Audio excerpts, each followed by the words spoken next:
Hey everybody, it's Neil Thompson. I'm the founder of Teach the Geek. It's an online platform for science and engineering professionals. The first offering of the platform is Teach the Geek to Speak. It's an online public speaking course. To learn more about it, you can go to teachthegeek.com. Again, that's teachthegeek.com. Well, I wasn't able to attend his presentation. My guest today, Andrew Kelley, was a presenter at last year's Blacks in Technology Conference, an excellent conference, I might add.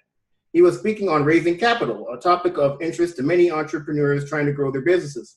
While he has an MBA, though, his bachelor's and master's degrees are actually in mechanical engineering. So how does mechanical engineering and raising capital come together? I'm kind of interested to find out. Welcome to Teach the Geek interviews, Andrew. Thank you very much, Neil. Happy to be here. Excellent. So first question, where did your interest in mechanical engineering come from? Yeah, so I grew up on a farm in Maryland, and we had to fix things all the time. And so having to fix things and being somewhat mechanically inclined, liking math, that led me to mechanical engineering. Oh, okay, that's cool. And so, but I mentioned also in the intro that you got a bachelor's and a master's. You must have been really interested if you went for the master's. What was the reason for that? Sure. So, I had the good fortune of having an internship with AT&T Bell Labs during undergrad, and between my sophomore and my junior year. And what I discovered is that the folks that are working on the most interesting and complicated problems all had advanced degrees. And that led me to think about grad school, which I frankly, hadn't been thinking about before. And I was fortunate enough to have a research advisor that helped me understand how to apply for fellowships and help me understand how research advisors for a master's thesis or a PhD think about the world. And so that made it somewhat easy to pursue a master's, and I got very, very lucky to get into MIT. Oh, nice. So you went for a master's. Did you ever have any interest in going all the way for a PhD? I did, actually. So I had a fellowship from the National Science Foundation, and it was originally to pursue a PhD in the heat transfer field, focusing on simulated annealing in order to ameliorate heat and hot spots, either in integrated circuits or in automotive applications. However, how it works, as you may know, is your research advisor for your master's or PhD, they have a particular domain that they focus on. And if that domain is not something that you were looking to work on, well, you have to change that pretty quickly, right? Because you're going to have to just, get on board with the team and kind of what the overarching thrust of the research advisor or the person that you're kind of working under, who's leading the lab. At MIT, I was working in the three-dimensional printing group. And so, in Boston, Ellie Sachs at the time was the professor who was running that lab. And so that's where I chose to focus. And frankly, one of the other things that happened is MIT had the 50K business plan competition. I think it's actually 100K now. And I ended up starting a company before I even graduated. And, we won a little bit of money from the competition. Plus, we thought we could really give it a go. And so we ended up raising $1 million of Series A money before we even graduated. So cut the PhD short to pursue an entrepreneurial venture. Oh, wow. That's pretty impressive. The fact that you even started a company before you even graduated from school. I remember when I actually went to graduate school too, but not for a PhD, but just for a master's. But my idea really was finish the degree and then get a job. But the fact that you were confident enough to start a company while you were in school, that's pretty impressive. Thank you. Well, and frankly, it wasn't even my idea. What I'll take credit for is putting together a lunch with the smartest people that I knew and was friends with and saying, I've heard about this 50K business plan competition. I've got an idea. I want you to come to lunch with an idea that you think is good, that you think you can actually build, that you think you can actually raise money for. And in the process of getting a handful of smart folks together, we kind of settled in on an idea that we thought all of us collectively could actually build, nights and weekends in the circuits lab and in the machine shop, and that we could actually raise money for. And that ended up being an electronic whiteboarding company. Oh, wow. So is that a company that you currently have, or is that something that's in the past? So the technology lives on today in a small publicly traded company called Boxlight Corporation. And so, the company's still around 20 years from having been founded 20 years ago. And because I went to business school, I was the first founder to leave. But, one of my other co-founders stayed on with the business up until just a few years ago. Oh, wow. So what was the motivation for you to, leave the company and go and do your MBA? So we had largely proved out what we had in the version 1 of the business plan, which is, get off the lab bench, get into production. So I spent time going to Shenzhen and Hong Kong in southern China to help stand up the manufacturing for the product, just because, injection molds are relatively expensive, and figuring out how to get them done relatively cheaply and get the bill of materials lower is really important. And so had accomplished that. We were already selling the product. I was really looking to understand kind of the other side of the term sheet, if you will, from a venture perspective, because, being the person kind of receiving the money is interesting, but if you don't really understand the terms, if you don't really understand the other side of the equation so much, then it's a bit more challenging. Okay, that's cool. And where'd you end up going for your MBA? So I went to Harvard Business School for my MBA. Okay, so also in Boston. Oh yeah, you definitely stayed in the area. Before I live in San Diego now, and I've been here for about 11 years. But before that, I actually lived in Massachusetts, and I don't really miss it right now because of the weather. It's really nice here. No snow, we're here in San Diego. I do yoga on Sundays outdoors. It's really nice. Oh, I understand it. For my last company, I commuted to San Diego for about 6 months, and so I know it very well. Yeah, for sure.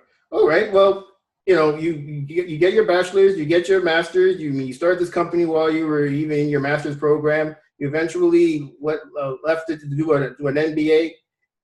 Well, I guess you kind of answered this question, but seeing the difference in between engineering and the business side. So I mentioned in the intro that you gave a presentation last year on raising capital. Is this all information that you learned in your MBA program, or is it information you kind of learned kind of trial by fire? It's a little bit of everything. So, that first startup that we had 20 years ago, we ended up raising about $60 million in total capital for that, from the first Series A of $1 million through like a Series E, I think it was, from at the time, Bear Stearns Merchant Banking, CMGI, IDG Ventures, and other folks. And so, through that process, you get to learn a little bit about raising capital, but not the terms in depth, right? Excuse me. And so, one of the things that going to business school allowed me to do is really to get into investment banking and to understand the equity capital markets, so IPOs and follow-on equity offerings, and debt capital markets and leveraged finance. So, senior lending and mezzanine lending. And so really understanding both the equity and debt side of the balance sheet for a business, both kind of for a startup and for, a large cap publicly traded company, and some things in between.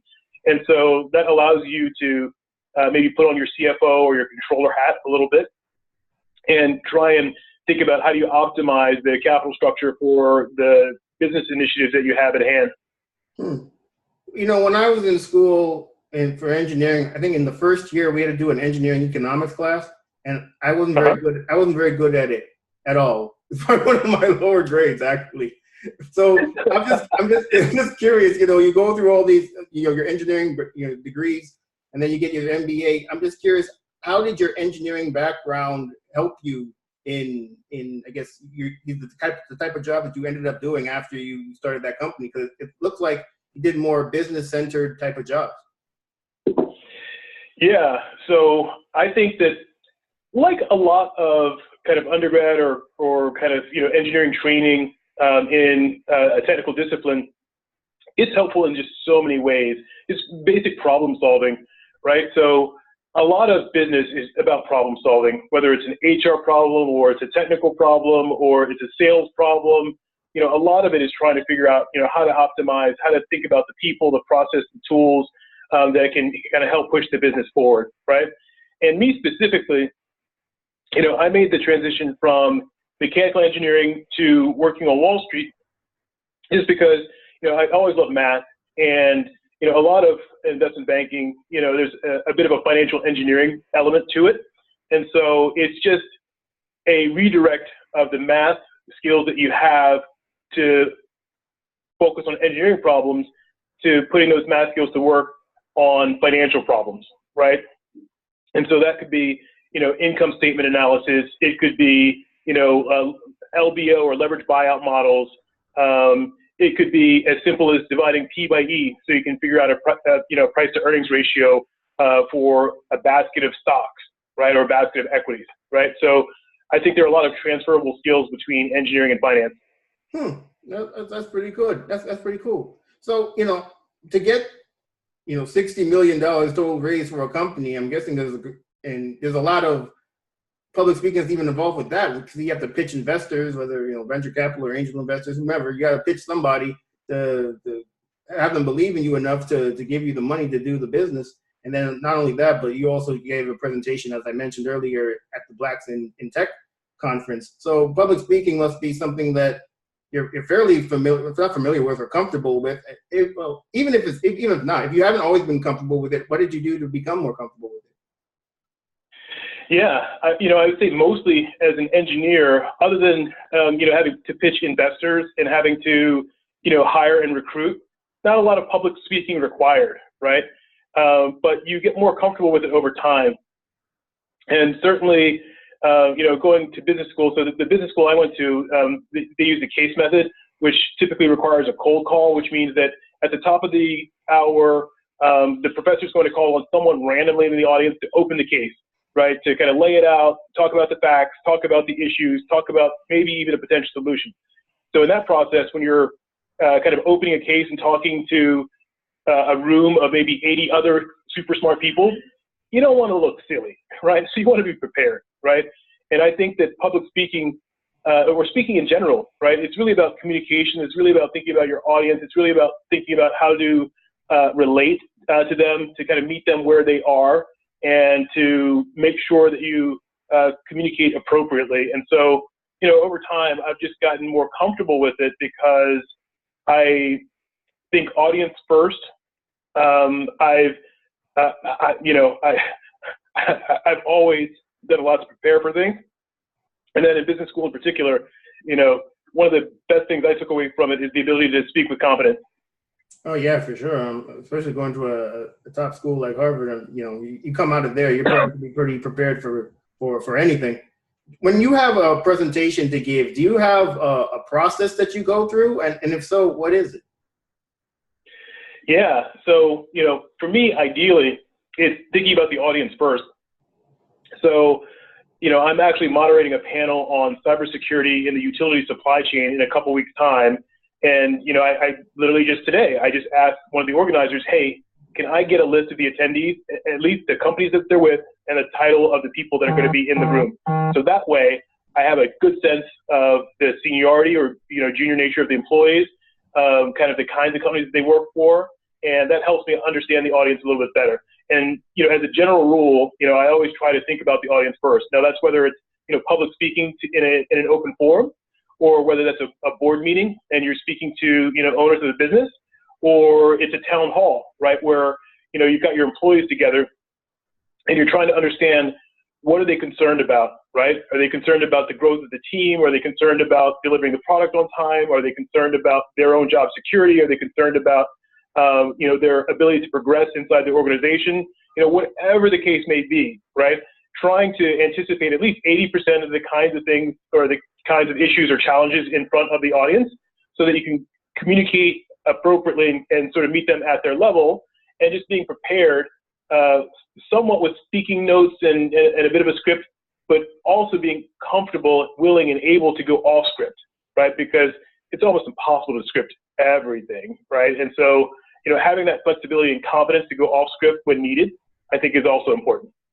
Yeah, you're definitely right. And even, when you were talking about, putting your audience first when you're thinking about, developing a presentation, I think that's excellent advice. And it's actually something I mentioned in my course. That's actually one of the first things is, before you even put anything together, you got to think about who's going to be in the audience, and you have to give them you got to give them the information in a way and they can take it in. So if you're talking to a bunch of people that don't have technical knowledge and you're giving a technical talk, you're not going to go all in the weeds with a whole bunch of technical jargon, because they're not going to understand what the hell you're talking about, and then they're going to go on their phones and go on Facebook or check their emails, and they're not going to pay attention to what you're just saying. And basically everything that you've done, all the time and effort you put into putting this presentation together, would have been for nothing. You got it. Yeah. So when it comes for you to give presentations in front of people, you mentioned that you're going to be moderating a panel in a few weeks. Do you get nervous before you go and do public speaking? And if so, how do you combat nerves? I do. What I do is I just breathe, right? And, just try to, calm myself. Way back when, I guess I should have mentioned this. I was a lead singer in a metal band, and so that requires you to get on stage, right? It requires you to be out in front. And so, I just kind of take the view that, the reason I'm on stage or the reason I'm in front of people is they want to hear from me. And if they want to hear from me, it's my responsibility to, make sure that I focus not only on the content, but also the delivery, because the delivery is very important as well, right? And so people can sense that you're nervous, and, if you've got a lot of ums and ahs and pauses that are just awkward, in your cadence, it could really take away from the content that you're trying to communicate, And so for me, what works is just, breathing, kind of being confident that I prepared what I needed to prepare. And frankly, occasionally, if there's a question that's completely out of left field, I will say, that is an excellent question, and I would love to follow up with you one-on-one after the prepared remarks or something like that, right? Because occasionally there may be something that is of a confidential nature that you really don't want to talk to in a room of 50 or 100 people, right? Or, there's something that's very sensitive that would be better handled one-on-one, particularly if it's got to do just with that one individual, and it's not something that's more broadly applicable to the entire audience. Yeah, I fully agree with you. In the sense that, when you're in front of people, you definitely want to appear confident, and limiting those ums and ahs and those pregnant pauses is definitely helpful. You said you were a member of lead singer of a metal band? Yeah, I learned to play guitar late in life, and there's a part of me, if I'm going to do something, I'm going to overdo it.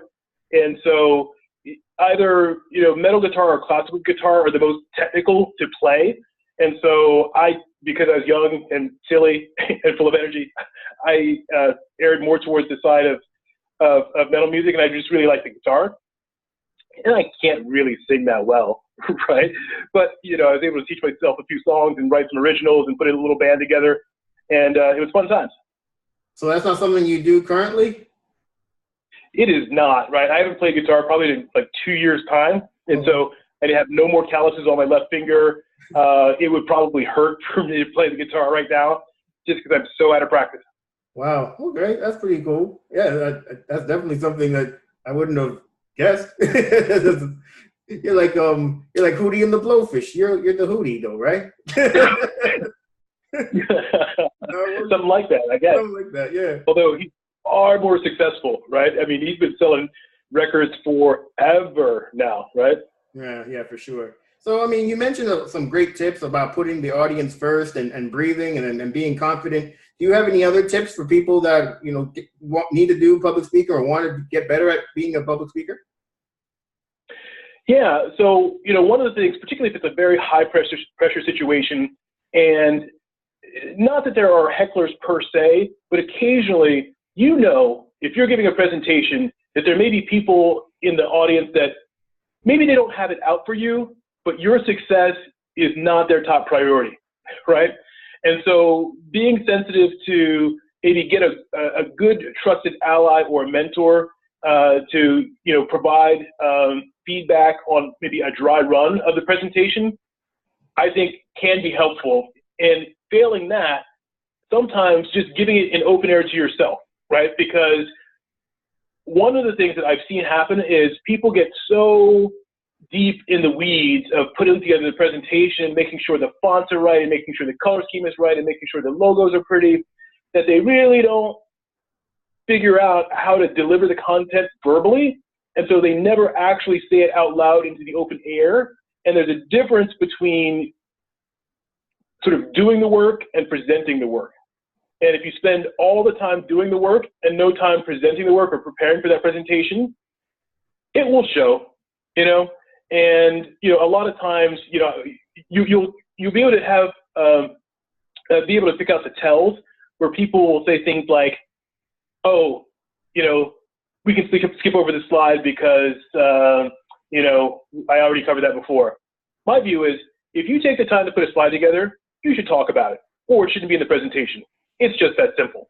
And frankly, there are times where, you know, I've gone to, you know, big meetings in front of either CEOs or boards, and my point of view is, if you need the visual aids, you're probably not prepared. Because if you can't have a conversation one-on-one with someone, or even like a team of, like, you know, 10 people, right? And you don't know the top 3 things you want to tell them, the top 3 things that they should be taking away from the presentation, then, you know, the PowerPoint is sort of a crutch, right? And PowerPoint is not communication. You know, communication is what happens between 2 people. The PowerPoint or the slides can be helpful, but that's not really the priority in terms of communicating with them, you know?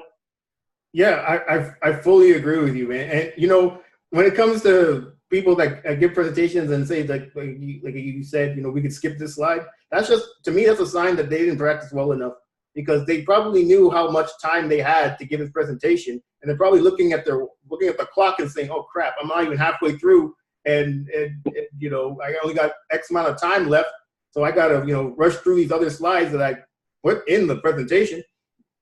You know, it reminds me of a conference I went to last year. I'm actually writing a blog post about it. So it was a one-day conference. There were about 20 presentations, but they were short. Well, at least they were supposed to be. Each of them was like supposed to be about 5 minutes. I bet 75% of the people didn't stick to the damn 5 minutes time frame. And you know, the reason I noticed it, I know that, is because after a while I started timing them, and especially when it was around lunchtime. And these people are going over time, and it means I can't go eat. So now I'm really mad. You know, it's really important when you're putting a presentation together to practice beforehand to make sure that you're within the time limit. So you're not throwing, especially when you're at a conference, you know, you go over time, that means the next person going next, you know, they start late, and then it kind of perpetuates itself. And now the whole agenda is thrown off kilter. It's just a pet peeve of mine. I completely understand. And it's also disrespectful to the audience. No, good Certain doubt. audience members, they may have multiple tracks in a conference, and they have, I personally, when I go to a conference, I almost can never attend the full conference as is. I almost always have calls or other kind of emergencies that end up showing up at the conference. And so I have a fixed schedule when I go to a conference. I've mapped out, at this time, I'm in this session, at this time, at that panel, at this time, I'm speaking on such and such. And so if things go over and change, then it's overlapping with other things that I have to actually work on for my job, you know? And so I think that that's one of the more annoying things that happens to audience members, where you had an expectation and that expectation is not met from a timing perspective. No question, man. It's damn near every conference I go to that shit happens. You know, just like you say, when I tend to go to conferences, I look at the agenda pretty, you know, I look at the agenda beforehand, I map out where I want to go, and then, you know, you go to where you want to go, and then the previous presentation isn't over yet. And you're just like, man, this could throw everything off. And it's annoying. And your point about PowerPoints, oh, that's a point that's well taken by me too, man. You know, people that throw up the whole damn presentation on the PowerPoint. So they're not even looking at you when they're presenting. They're just reading the damn PowerPoint. You could just send me the damn slides. I could have read them myself. What's the point of this? Oh, but you're not passionate about this topic at all, I can tell. Yeah. You know, I just after years of, I guess, you know, being in corporate America, sitting through meetings, going to conferences, sitting through those events at conferences. These are the kind of things you notice, and it's just, man, this is annoying. If you just put more time and effort into, and that's another thing. I think a lot of us people in the STEM fields, I don't know. We don't. Just my personal take is we don't put as much effort into our presentations as we should, and even our soft skills and just in general. But, you know, I found out pretty early on in working that if you're not able to communicate well, especially in front of decision makers, then that could be the difference between a project getting canceled and being approved.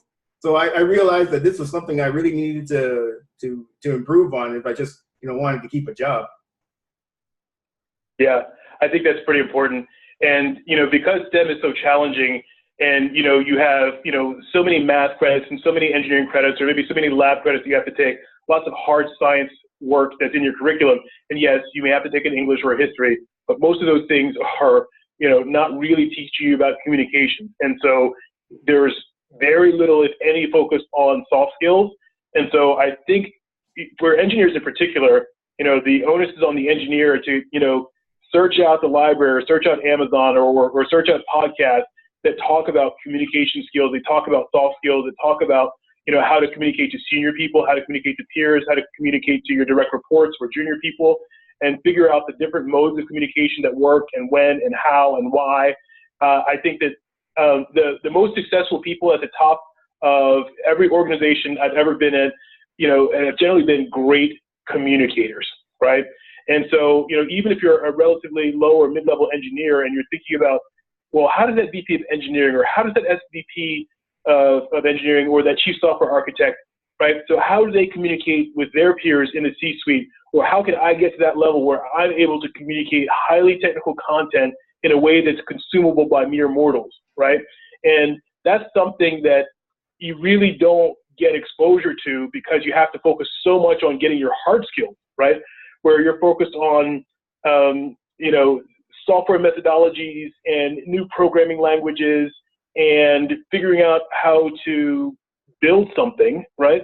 And researching the problems as you're maybe in a 2-week sprint and you've got pressure on you to deliver.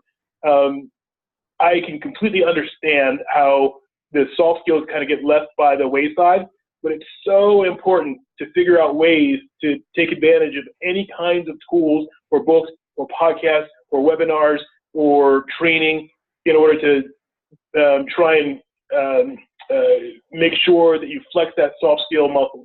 Yeah, hear, hear. So is there anything else that you want the audience that's watching to know about things that you're working on now? Sure. So, you know, I'm a technologist. I love technology. I spend all of my time in the software domain, you know, focusing on supply chain and logistics. So I am always open to learning about, you know, cool companies that are doing things in supply chain logistics, whether that's, you know, inventory and order management, if it's related to e-commerce, or, you know, warehouse management, or freight spend and audit. You know, any of those things are very interesting to me. So, you know, always looking forward to, you know, people that want to reach out and chat about supply chain and logistics, because I spend all my time in this space. I think there's a lot of innovation as yet to come, right? Of course, there's a lot of talk about, you know, autonomous and, you know, distributed ledger and, you know, other things that are, I think, going to be, you know, incremental to the overall base of technology that's applicable to solving problems in the sector. I'm, you know, very focused on, you know, finding, you know, lower middle market platforms that are interesting businesses that can be doubled or tripled, you know, in a 5 to 7 year time frame. Nice. So how can people contact you, Andrew? Yeah, so LinkedIn is my dominant mode of social media. So it's just Andrew Kelley, Kelley, and I'm currently in Dallas, Texas. Excellent. All right, everybody. Well, that marks the end of another episode of Teach the Geek Interviews. My name is Neil Thompson. I'm the founder of Teach the Geek. It's an online platform for science and engineering professionals. The first offering is Teach the Geek to Speak. It's a public speaking course. To learn more about it, you can go to teachthegeek.com. Again, that is teachthegeek.com. Until next time, please take care.